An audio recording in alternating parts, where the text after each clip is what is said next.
Assalamualaikum warahmatullahi wabarakatuh. Selamat sejahtera, salam sejahtera.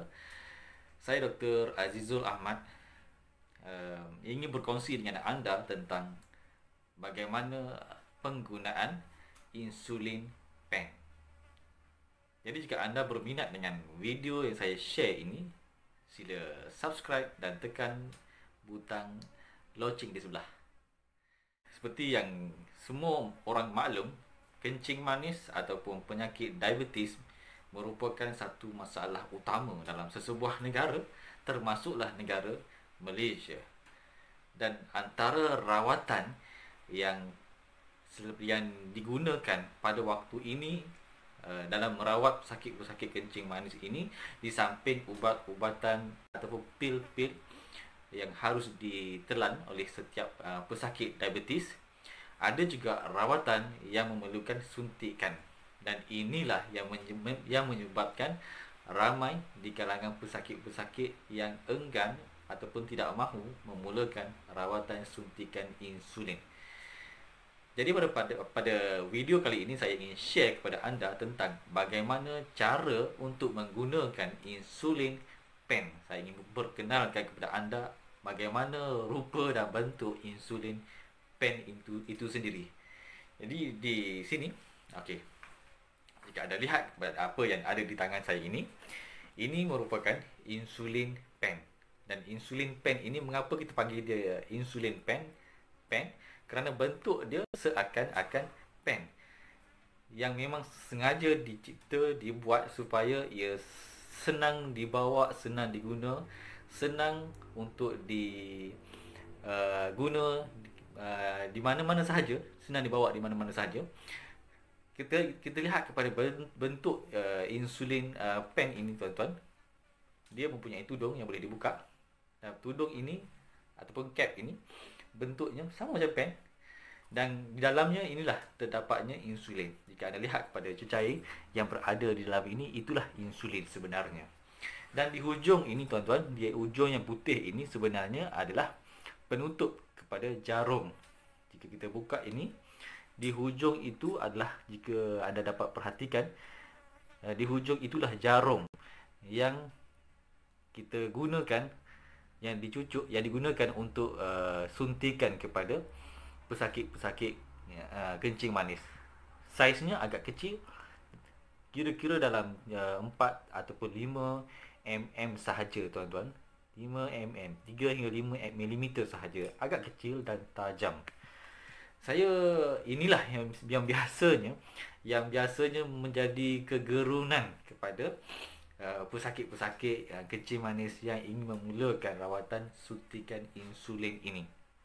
Jadi okey, dan bahagian putih ini juga kita boleh dibuka, ya, boleh dibuka sebenarnya, boleh dibuka, yang mana bila kita buka dia, kita boleh gantikan dengan yang baru bila mana kita dah selesai menggunakannya. Secara idealnya, jarum yang terdapat pada insulin pen ini sebenarnya boleh bila diguna untuk sekali, kemudian kita perlu menukarnya kepada yang baru untuk next uses, untuk kegunaan yang seterusnya. Sekali pakai, maksudnya sekali pakai kita ganti yang baru, buang ganti yang baru. Walau bagaimanapun, untuk menjimatkan kos, kerana harganya kalau tak silap saya lah 70 sen juga. 70 sen untuk satu jarum ni. Jadi untuk menjimatkannya boleh digunakan sehingga 3 kali sebelum, dan seterusnya kita boleh baru kita buang dan ganti yang baru. Kenapa kita tak guna untuk tempoh untuk bilangan sehingga 4, 5 dan ke atas? Kerana bila jarum ni sifat dia, bila dia tajam, dia memang tidak ada rasa sakit pun sebenarnya.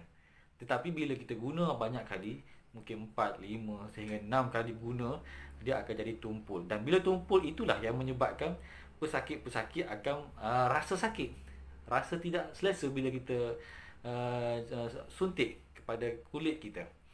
Jadi sebab itulah, secara idealnya sebenarnya bila sekali pakai terus buang. Tapi untuk menjimatkan kos, kita boleh guna sehingga 3 kali pakai. Kemudian kita ganti dengan yang baru. Okey. Kemudian saya ingin tunjukkan kepada anda juga di hujung ini adalah um,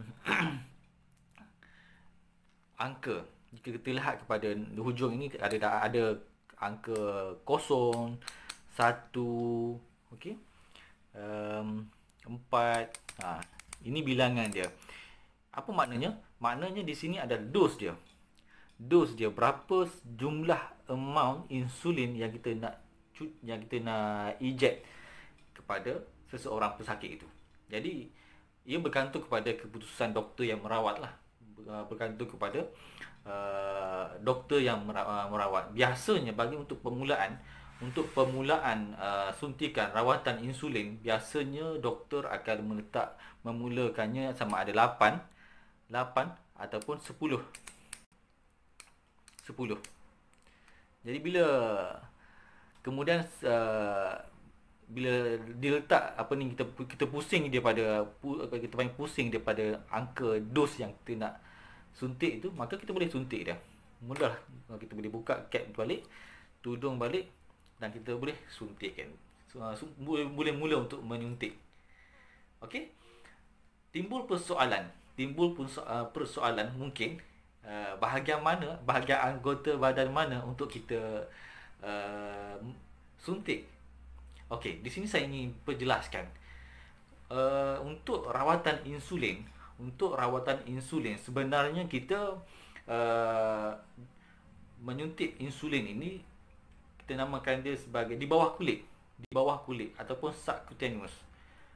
Sebenarnya dalam apa-apa jenis suntikan dalam perubatan, sebenarnya dia terbahagi kepada sama ada intramuskular di dalam suntikan di dalam otot ataupun muscle, dan juga suntikan di dalam kulit, di bawah kulit. Jadi insulin ini tuan-tuan, ia hanya suntikan di bawah kulit sahaja, tidak perlu sampai ke otot. Memang sifatnya begitu. Jadi sebab itulah jarum pun agak pendek, hanya 3 hingga 5 mm sahaja. Sebab itu memang sifat dia lah. Kita hanya suntik di bawah kulit, subcutaneous injection sahaja. Bahagian mana nak disuntik? Okey. Bahagian yang selalu kita suntik adalah sama ada di perut, bahagian perut di sekitar pusat. Jika anda boleh lihat pada gambar ini, di sekitar pusat, sekeliling pusat, boleh pilih mana-mana bahagian di bahagian tersebut, di sekeliling pusat atau di bahagian perut anda.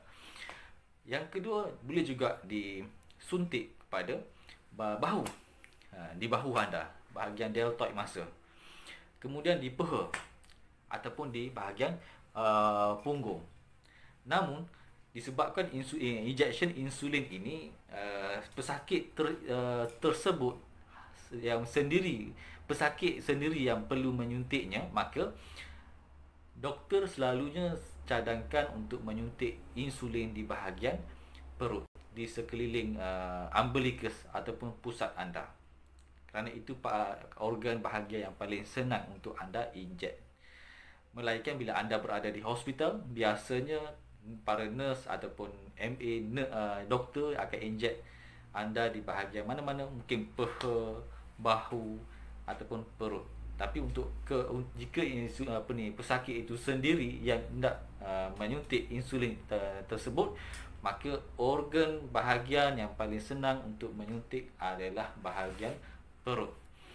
Jadi tuan-tuan, begitulah cara penggunaan insulin pen dan bagi merawat pesakit-pesakit kencing manis. Jadi nantikan video yang akan datang, saya akan ceritakan dengan lebih lanjut dan lebih detail tentang apakah rawatan lain selain pada injection insulin untuk pesakit-pesakit kencing manis. Jadi jika anda berminat, suka dengan video yang saya share pada kali ini, sila tekan butang subscribe dan loceng untuk dapat info-info yang lebih lanjut. Semoga ianya memberi manfaat kepada anda. Sekian. Assalamualaikum warahmatullahi wabarakatuh.